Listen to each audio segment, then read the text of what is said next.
Dilahirkan pada 14 Oktober 2013 di Hospital Selayang. Beliau adalah anak sulung daripada 3 adik-beradik, menjadi aset penting Encik Syarizwan bin Muhammad Yusof dan Puan Syafiqah binti Muhammad Kamil. Sejak di bangku sekolah, beliau telah menunjukkan kepimpinan yang cemerlang. Antara jawatan yang disandang termasuklah penolong ketua pengawas, wartawan cilik TV PSS, pengerusi kelab TV PSS dan setiausaha unit beruniform Tunas Puteri.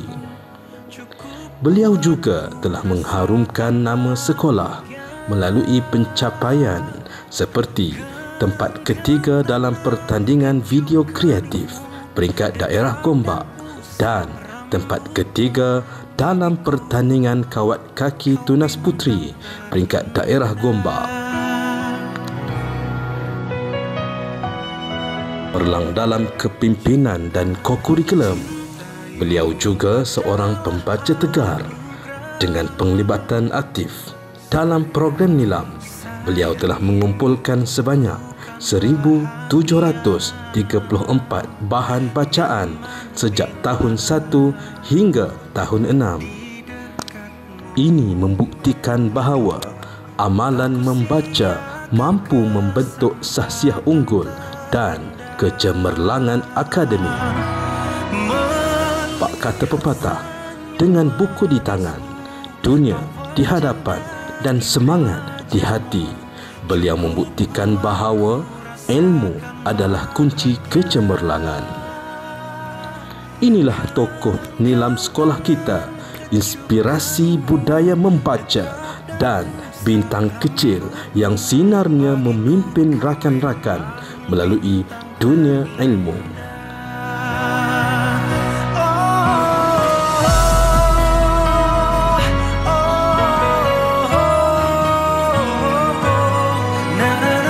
Tahniah diucapkan kepada Syaurah Wafiyah binti Syarizwan, penerima anugerah tokoh nilam SK Bandar Tasik Puteri tahun 2025.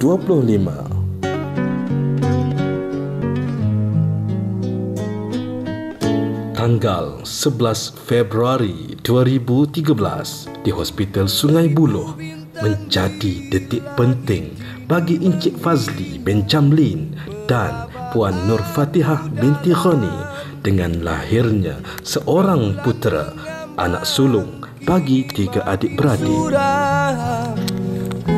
Setiap kejayaan bermula dengan langkah kecil dan setiap langkah kecil terbina daripada disiplin, usaha serta keazaman yang berterusan.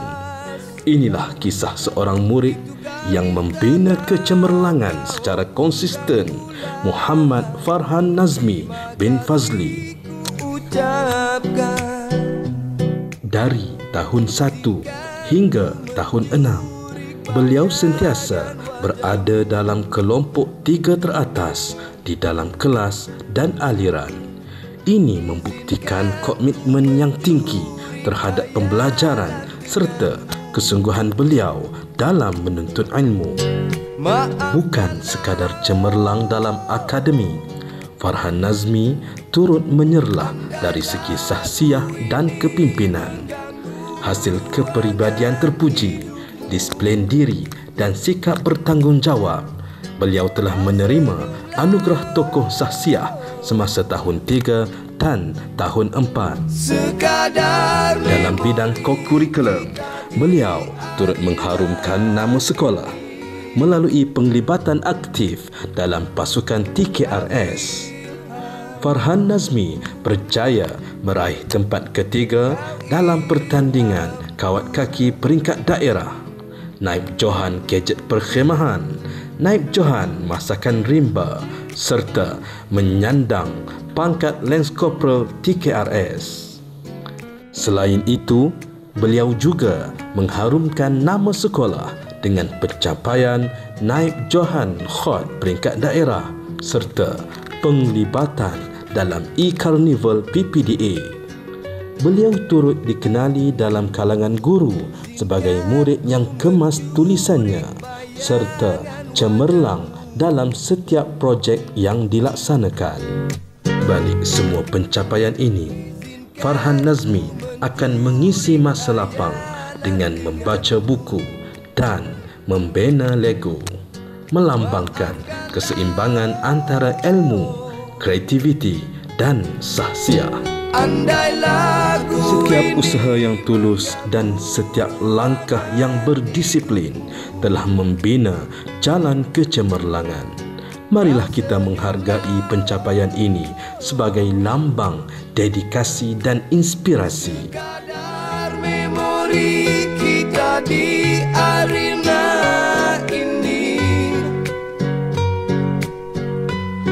kau ilham, izinkan ku mencuri bayangan wajahmu. Kau ilham ku. Tahniah diucapkan kepada Muhammad Farhan Nazmi bin Fazli, penerima anugerah tokoh murid Sekolah Kebangsaan Bandar Tasik Puteri tahun 2025. Syabas dan tahniah.